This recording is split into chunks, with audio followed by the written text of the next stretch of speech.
Bismillahirrahmanirrahim. Assalamualaikum warahmatullahi wabarakatuh.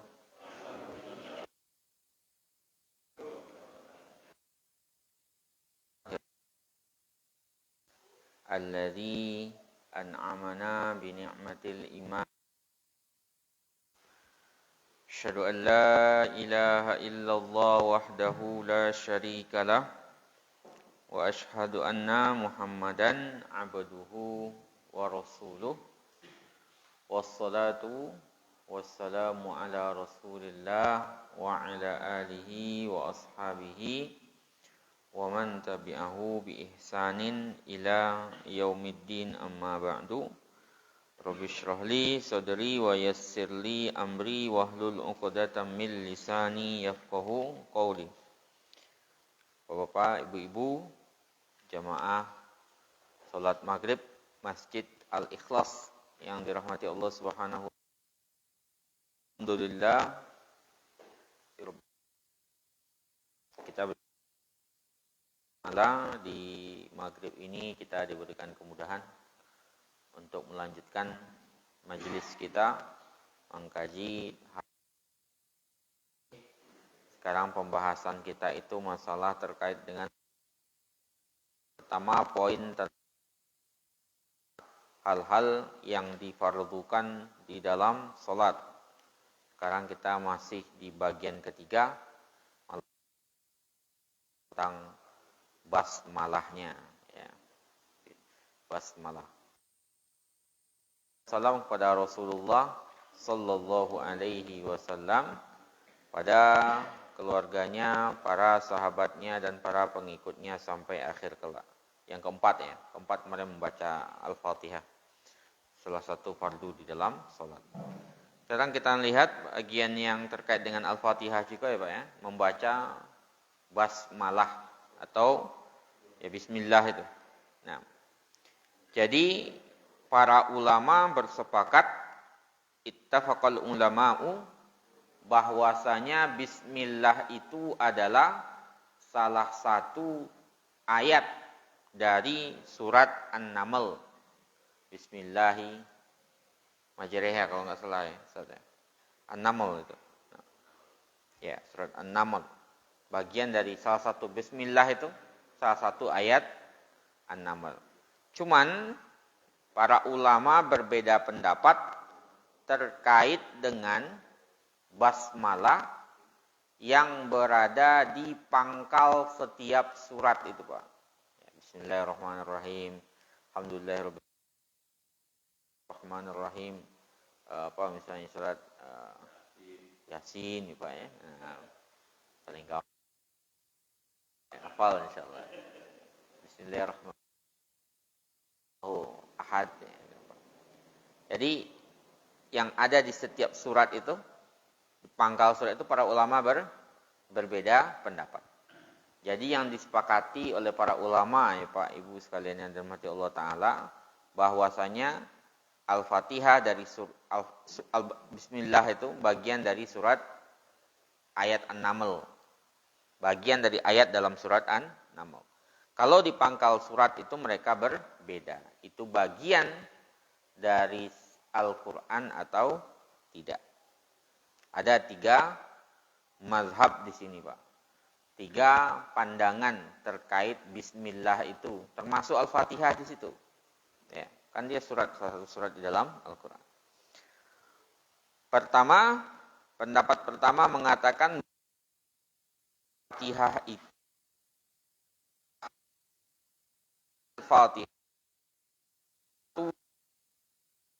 Al-Fatihah wa min kulli suratin, dan bukan Al-Fatihah bismillah, Fatihah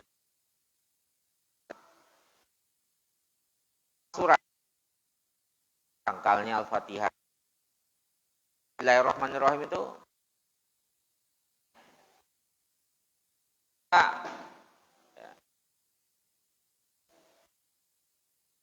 wallahu qul a'udzu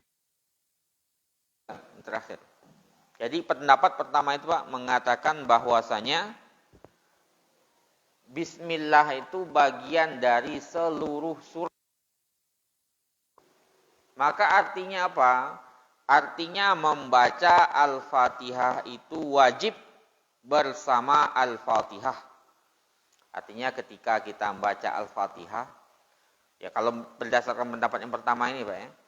Berdasarkan pendapat yang pertama ini membaca Bismillah di dalam Al-Fatihah itu adalah wajib.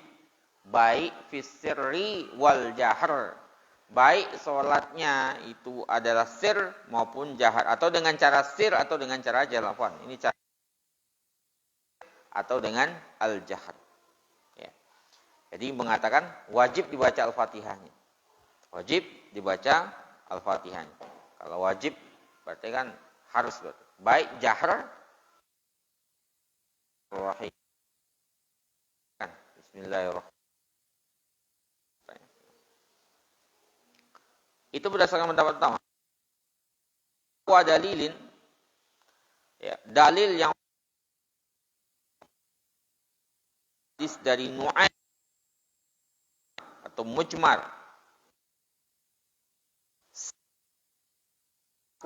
salat katanya. Wa ra'a Abi Hurairah di dan Abu Hurairah membaca Rahmanir Rahim.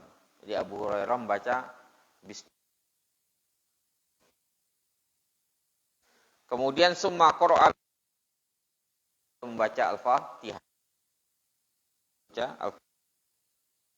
Akhirnya setelah selesai apa kata Abu Hurairah? Walladzi nafsi biyadihi, demi jiwaku yang ada di dalam Ta'ala, inni la asbahukum salatan bi Rasulillahi sallallahu alaihi wasallam. Kata Hurairah, orang yang paling mirip solatnya dengan Rasulullah sallallahu alaihi wasallam. Ya, jadi beliau membaca Rabbil alamin. Jadi dikeraskan. Dibaca, intinya dibaca, dikeraskan dan tapi dibaca ketika itu. Ana asbahukum salatan bin Nabi bi Rasulillah. Aku di antara kalian salatnya dengan Rasulullah wasallam. Kemudian diriwayatkan An-Nasai Ibnu Hajar berkata, maksudnya Fathul Bari, hadis warada fil jahri bil wal hadis jahar, dijaharkan bacaannya wal basmalah dan bismillah. Jadi itu dasar pertama. Pertama mengatakan bahwasanya bismillah itu bagian dari setiap surat termasuk Al-Fatihah, sehingga membacanya wajib baik salatnya jahar maupun salatnya sir, ya. Baik dengan membaca jahar maupun dengan membaca sir. Hadis Abu Hurairah yang membaca bismillah dulu kemudian Al-Quran itu sendiri. Yang kedua Pak, ya, pendapat yang kedua. Tadi yang pertama ada 3 pendapat ya. Yang pertama annaha ayatun mustaqillah, bahwasanya tersendiri, unzilat yang diturunkan lit tayammun, untuk tayammun ya, untuk keberkahan, wal fasl dan pembeda bainas suwar. Jadi dia surat itu sebagai pembatas diri, bukan pembatas saja. Pembatas dia. Wa tahafil Fatihah bah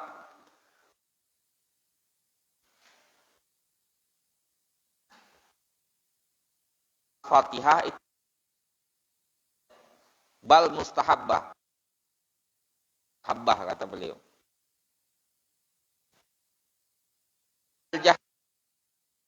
kan nah, ya, sebagian pembacanya Abu Hurairah dijaharkan walaupun dia mengatakan ya, tapi dibaca dengan jahar. Yang kedua ini yang tidak jahar. La yusannu al-jahru biha. Kenapa dasar bagian dari itu? Dia ayatun mustaqillah, ayat tersendiri. Kalau Fatihah maka dibaca. Ya. Dibaca yang mustaqillah tersendiri. Maka membaca bismillah kata mereka dibolehkan tapi tidak dengan jahar. Pak hadis ya, kalau orang paling dekat dengan Rasulullah juga Kufah ya, orang yang tinggal di Masjid Nabawi Rasulullah pelayannya Rasulullah SAW. Anas bin Malik menceritakan sallaitu alaihi wasallam. Wasallam salat juga di belakang Abu Bakar dan Umar wa Utsman.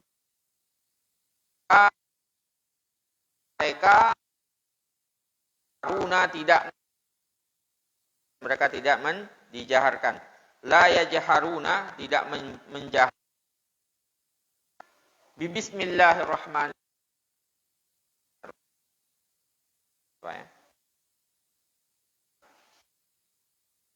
Rasul Umar, Utsman, ya mereka Bismillah. Diriwayatkan oleh dengan surat. Makanya pandangan baca dengan keras dan dengan enggak keras itu ya, sama-sama sahih di situ ya Pak. Juga ya kencang. Itu pendapat yang kedua. Fi ayatin minal Fatihah itu bukan bagian ayat wairiha, bahkan juga bukan dari surat lainnya. Membacanya bahkan dimakruhkan baik sir maupun jahar ketika sholat fardu dunan nafilah. Ya, kalau sholat fardu boleh dalam sholat nafilah. Nah, mau dijaharkan mau enggak. Mazhab ini tiga pendapat ya Pak ya. Pertama, dijaharkan bagian dari Al-Fatihah karena dia bagian dari Al-Fatihah. Yang kedua, mengatakan dia ayat tersendiri, bukan bagian dari itu. Kalau tadi kan bagian yang pertama. Ini tersendiri. Ya. Disunnah.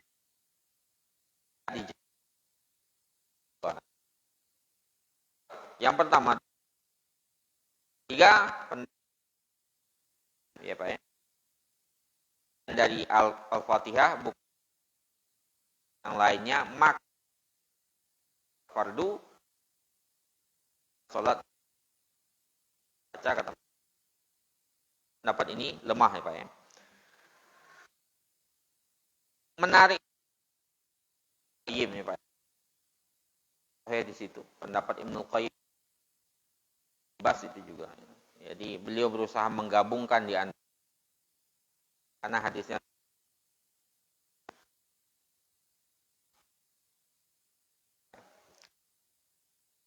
alaihi wasallam adalah Nabi sallallahu alaihi wasallam mengajarkan bismillahirrahmanirrahim tarotan kadang-kadang.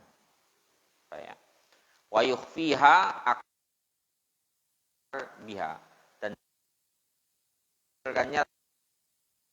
menjaharkannya. Kalau itu Ibnu Qayyim mengatakan begitu. Ya, kalau Syekh bin Bas itu yang Arab Saudi itu memang ya.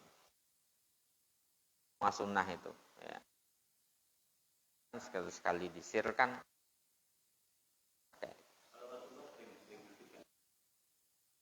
Hanya Ibnu Qayyim Yang lain tentu akan berbeda. Tapi Ibnul Qayyim mengatakan di situ, ya, lebih banyak menjaharkan, mensirkan daripada menjahar. Tidak diragui hari hari semalam, baik maupun wayuh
manurka'u wasjudu. Rukuklah kalian dan sujudlah. Sehingga ruku itu menjadi wajib. Wajib hukumnya, Pak. Dan ruku itu Pak ya, hina. Ya. Ruku itu terwujud ya. Ada dinamakan ruku itu ketika inhina. Inhina itu merendah badan kita ke bawah itu, Pak ya. Kemudian bihaitsu tasilul yadani ila rukbatain, di mana kedua tangan di lutut sampai ke lutut. Jadi bukan di sini atau melebihinya, jangan dilebihkan. Di lutut itu posisi tangan. Di posisi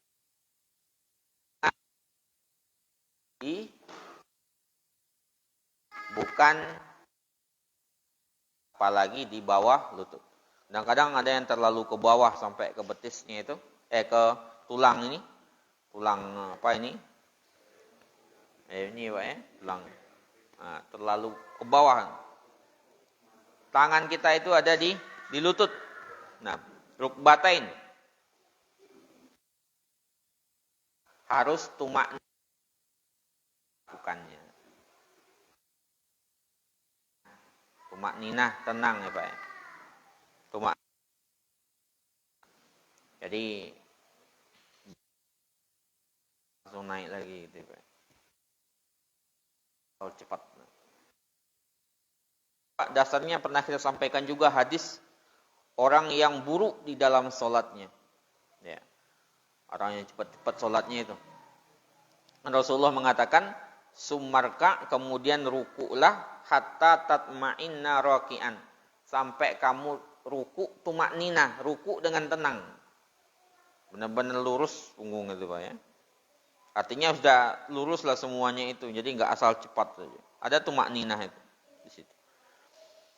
Dari Abi Qatadah berkata, ya, Rasulullah Shallallahu Alaihi Wasallam bersabda, aswa'un nasi sariqatan, seburuk-buruk orang yang mencuri.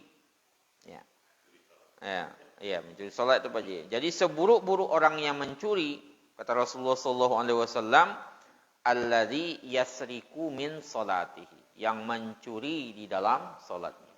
Jadi seburuk-buruk pencuri itu Pak, orang yang mencuri di dalam salatnya.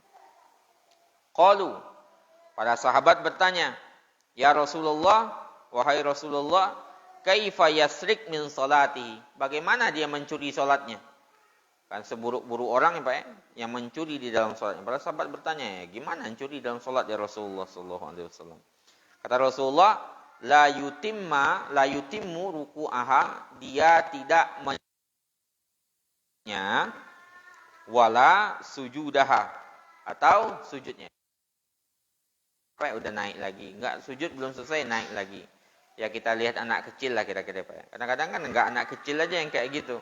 Kadang-kadang ada mungkin sebagian orang yang dewasa itu juga seperti itu sholatnya. Anak remaja kadang-kadang gitu juga.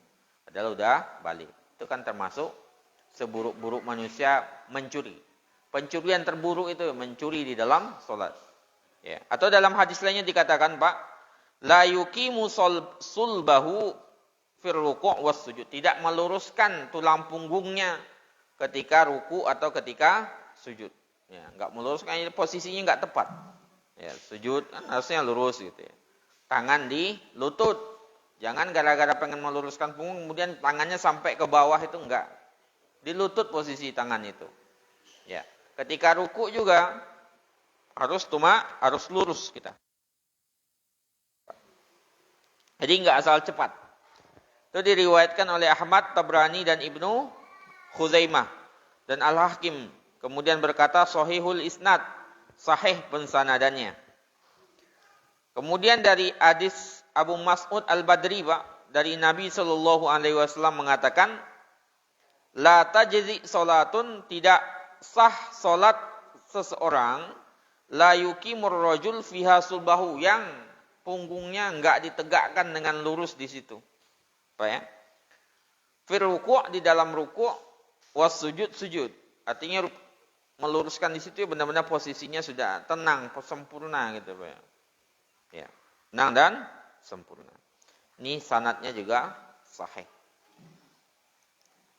Kemudian Imam Tirmizi mengatakan inilah yang diamalkan oleh para ulama dari kalangan sahabat Nabi Shallallahu Alaihi Wasallam dan para ulama setelah zamannya para sahabat. Mereka berpandangan bahwasanya seseorang itu harus meluruskan sulbahu, sulb itu punggung ya Pak ya, sampai dia benar-benar lurus begitu. Ya. Intinya lurus, tumak ninah di situ baru ada. Ya. Itu seharusnya dilakukan ketika ruku dan sujud. Nah, suatu hari Huzaifah ibnul Yaman, Pak ya. Huzaifah ibnul Yaman itu melihat seseorang, annahu ra'a rajulan, melihat seseorang la yutimur ruku' was sujud. Dia salat, dilihat sama Huzaifah ibnul Yaman itu salatnya enggak sempurna ruku' dan sujudnya. Enggak sempurna ruku' dan sujudnya. Kemudian apa kata Huzaifah ibnul Yaman? Masallaita. Nih, kamu enggak salat kayak gini, kata Huzaifah ibnul Yaman. Tegur sama Huzaifah. Masallaita. Sampai kamu mitta ala wairil fitrah. Kamu meninggal ya di dalam kondisi wairil fitrah, enggak dalam fitrah, enggak dalam berislam ini. Enggak dalam allati fatarallahu sallallahu alaihi wasallam ya, yang dibawa oleh Nabi Muhammad sallallahu alaihi wasallam. Jadi pentingnya kita memperhatikan itu ya. Tumak ninah itu kan bukan rukun yang cuman ada di awal atau di akhir, tapi dia di dalam setiap gerakan salat. Ya, ruku tumak ninah. I'tidal juga tumak ninah, sujud juga tumak ninah. Tumak ninah itu ya kita berhenti diluruskan punggungnya. Kalau sebagian ulama itu menjelaskan, nanti di sini juga ada ya, termasuk di dalam kitabnya Abu Bakar Al-Jazairi, Syekh Abu Bakar Al-Jazairi Minhajul Muslim itu, batas tumak ninah itu sebacaan tasbih subhanallah itu. Jadi diam dulu, jadi enggak ruku terus langsung naik lagi itu enggak. Ya diam dulu, diamnya seberapa ya subhanallah itu, setasbih itu. Minimal itu, semakin lama kita diam ya, apalagi kita sholat sendirian ya itu lebih baik. Jadi itu, jadi perhatikan menyempurnakan ruku kita, karena kata Huzaifah ibnul Yaman ya, kalau masallait Huzaifah ketika seperti itu, walau mitta dalam kondisi tidak fitrah ya, tidak berislam. Kemudian yang berikutnya Pak, yang menjadi bagian dari fardu adalah ar-rafa' minar ruku' ya wal i'tidal qa'iman ma'a tuma'ninah. Naik dari ruku' dengan tuma'ninah. Jadi enggak langsung naik langsung lagi gerakan gitu. Makanya salat ya, kadang-kadang di Ramadan sering itu Pak ya. Kita sering beberapa tempat tumak ninahnya enggak ada. Itu tumak ninah itu bagian dari rukun salat. Itu perlu diperhatikan, jangan. Nah, itu tadi kata-kata Huzaifah itu cukup bagi kita sebenarnya. Itu Rasulullah menegur gitu. Menegur sahabat yang salat enggak benar gitu. Nah, jadi berdiri pun i'tidal harus tumak ninah. Berdasarkan riwayat dari Abu Humaid tentang sifat salat Rasulullah sallallahu alaihi wasallam, kata beliau, wa idza rafa'a ra'sahu, kalau Rasulullah mengangkat kepalanya i'tidal, istawa qa'iman. Beliau benar-benar tegak lurus dulu tuh. Istawa itu ya lurus normal ya Pak ya. Normal. Ya enggak harus begini juga ya. Intinya lurus berdiri lah seperti normal biasanya. Hatta ya'uda kullu faqarin ila makani, sampai tulang-tulang punggung tuh balik dulu ke posisinya. Jadi tulang punggung normal berdiri itu gini saya. Ya udah gini dulu. Ya. Jadi belum sampai udah sempurna udah pindah pergerakan lagi, itu tidak. Ini nah. Dan Muslim. Kemudian Aisyah berkata dari Rasulullah sallallahu alaihi wasallam, beliau itu Rasulullah jikalau mengangkat kepalanya dari ruku i'tidal ya, untuk beliau kalau i'tidal itu tidak akan sujud, lam yasjud hatta yastawiya qa'iman, sampai beliau sudah lurus. Ya normal, belum sampai berdiri udah pindah lagi, itu enggak.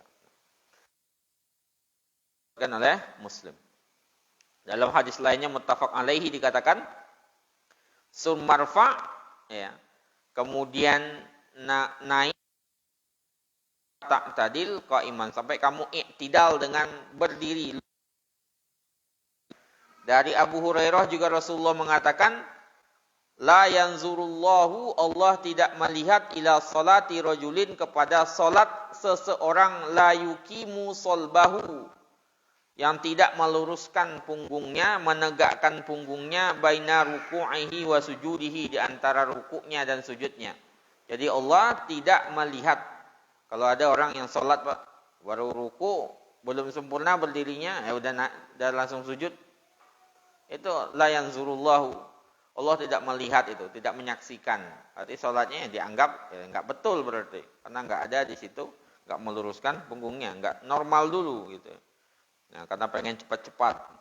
Ya, kalau orang kaidah fikih itu Pak, manista jala syai'an qabla awanihi uqiba bihirmanihi. Orang yang tergesa-gesa pengen mendapatkan sesuatu malah dihukumi, ya dihukum dengan apa? Tidak sahnya. Karena pengen tergesa-gesa sholat belum lurus, langsung aja ya dihukumi malah tidak sah. Jadi tergesa-gesa itu sebelum waktunya ya akan dihukumi dengan tidak sah. Jadi Allah tidak melihat. Itu yang ke-6.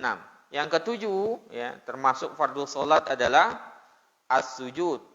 Artinya adalah bersujud. Ya, bersujud. Ya. Dalam hadis orang yang buruk sholatnya, di bagian sebelumnya juga kita bahas, Rasulullah juga mengatakan summasjud, kemudian sujudlah engkau, hatta tatma'inna sajidan, sampai kamu sujud itu dengan tumaknina. Jadi sujud itu tumaknina, Pak.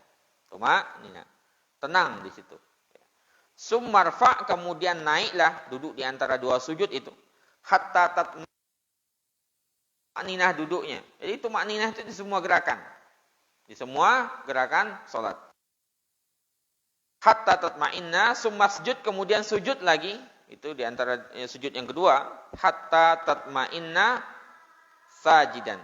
Sampai kamu tumakninah dalam kondisi sujud. Nah, jadi tumakninah itu ada ya Pak.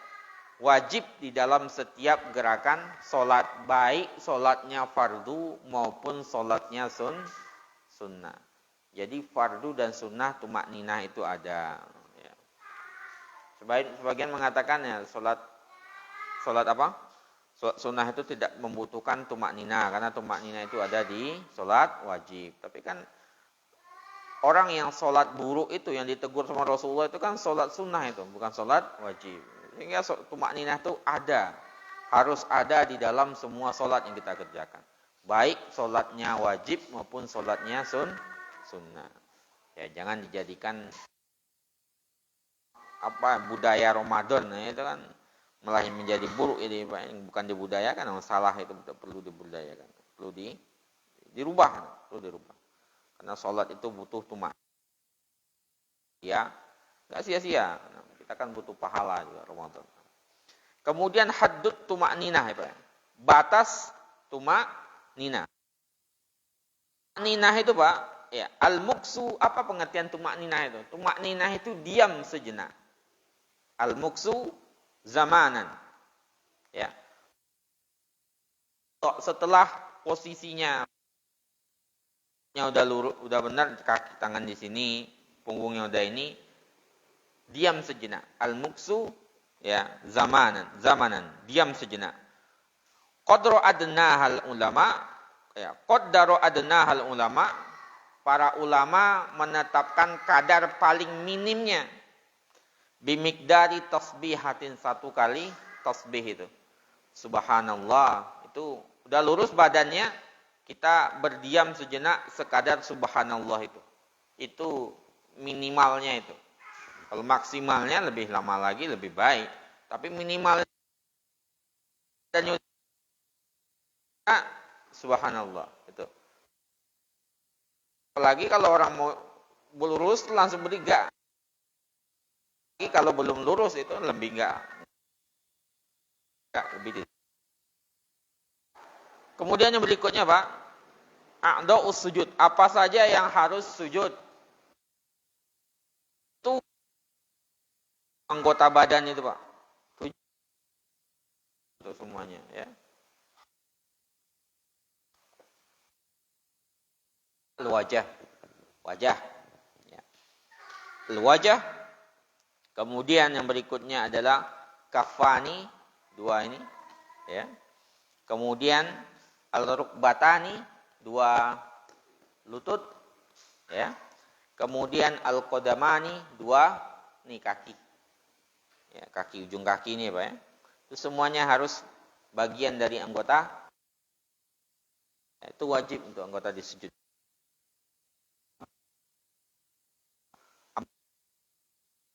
Anna Wasallam saja, ya, kalau saja bin maka sama 7 wajahnya, tangan, bahu, kedua lutut dan kedua kakinya. Itu 7. Kita sujud di atas 7 anggota badan. Kaki, lutut, tangan, muka ini Pak. Jidat di situ. Bagian dari wajah itu. Nah. Dari riwayat jamaah, Pak. Diriwayatkan oleh Ibnu Abbas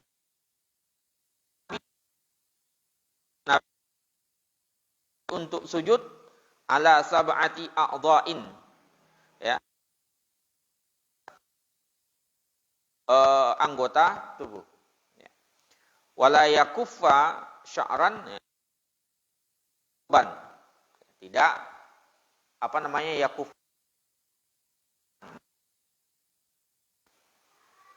yang diikat dulu. Wala saubannya juga jangan dilipat-lipat. Idealnya seperti itu. Bisa kita nggak melipat gitu. Biar lepas semuanya, menjadi saksi semuanya, kira-kira gitu. Idealnya. Kemudian itu pemaknaan sebagian, ya, Pak. Kemudian makna 7 tadi, ya. Kemudian al-yadain, 2 tangan, ar-rukbatain, kedua lutut, ar-rijlain, kedua kaki. Ya, kemudian umirtu an asjud, aku diperintahkan untuk sujud ala sab'ati a'zum, ya, di atas 7 tulang. Ini jidat. Kemudian wa asyara biyadihi ala anfihi, kemudian ini juga, ya. Wal yadain, kedua tangan, war rukbatain, kedua lutut, wa atraful qadamain, atraf ini Pak, ujung kaki. Ujung-ujung jari kaki itu. Gini dia, tegak. Di atas itu. Di atas hadis muttafaq alaih. Dikit lagi, Pak. Dalam riwayat lainnya dikatakan aku diperintahkan untuk sujud di atas 7 anggota badan, wala akfitus sya'ar. Ya, agar saya juga tidak tidak melipat ini, rambutnya diikat kemudian dilipat ketika sholat, ketika sujud. Itu yang 7 tadi. Kemudian dari Abu Humaid, Nabi SAW idza sajada, kalau beliau sujud maka beliau memapankan hidungnya dan jubahnya dari tanah. Nih, jangan sampai ini kita naik, ini kita kena, ini enggak kena, ini juga kena, ya Pak, ya. Ke lantai, ke bumi. Diriwayatkan oleh Abu Daud, Tirmizi dan sahih. Dan inilah yang diamalkan oleh para ulama, para ahli ilmu, ya. Yaitu seseorang sujud di atas ininya, di atas keningnya, di atas hidungnya, di muka itu maksudnya di sini mencakup ini, Pak. Ini jangan sampai ini sujud kemudian ini enggak. Ini keduanya nyangkut ini. hidung dan jubahah itu. Kemudian fa'in sajada, kalau seandainya dia cuma sujud di sini saja, hidungnya enggak kena ke lantai, maka ada sebagian ulama mengatakan ya yujzi'hu, itu oke, boleh saja. Sebagian mengatakan tidak boleh, tidak sah, ya, tidak dibolehkan sampai dia sujud di atas ini keningnya dan duanya. Ya. Kita pakai ini aja deh, Pak ya. Kalau kita itu kan nggak masalah juga kita kening dan ini. Nah, walaupun sebagian mungkin mengomentari tidak masalah di hidung, tapi kan kita meletakkan keduanya tetap lebih baik dan keluar dari perbedaan pandangan Pak di kalangan para ulama. Kita cukupkan dulu demikian Pak. Nah, udah masuk sholat Isya. Insyaallah kita lanjutkan di pertemuan selanjutnya. Nggih. Nggih, monggo Pak.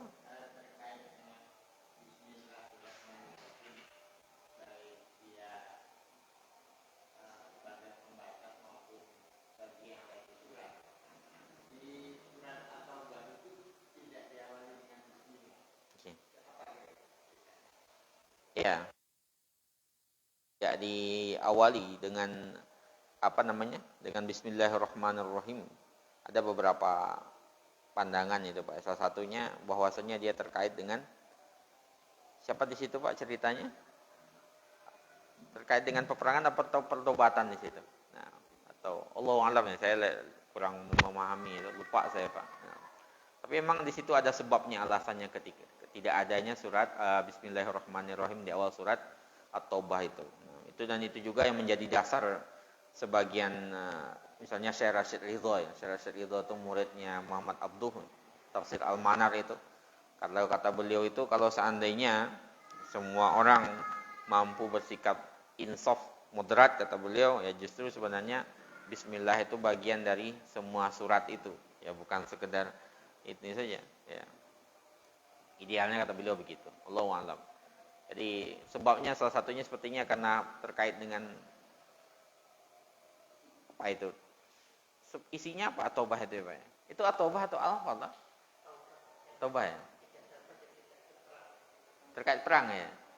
Sepertinya itu Pak alasannya. Karena terkait dengan perang itu makanya di awalnya itu nggak ada Bismillahirrahmanirrahim. Kan satu-satunya itu Pak ya, yang lainnya ada gitu. Ya mungkin itu Pak, nanti kapan-kapan kita lengkapi jawabannya insyaallah. Oke, insyaallah. Oke, nah. Kita cukupkan demikian Pak, anda udah azan, kita tutup dengan doa kafaratul majelis. Subhanakallahumma wa bihamdika, asyhadu an la ilaha illa anta, astaghfiruka wa atubu ilaik. Assalamualaikum warahmatullahi wabarakatuh.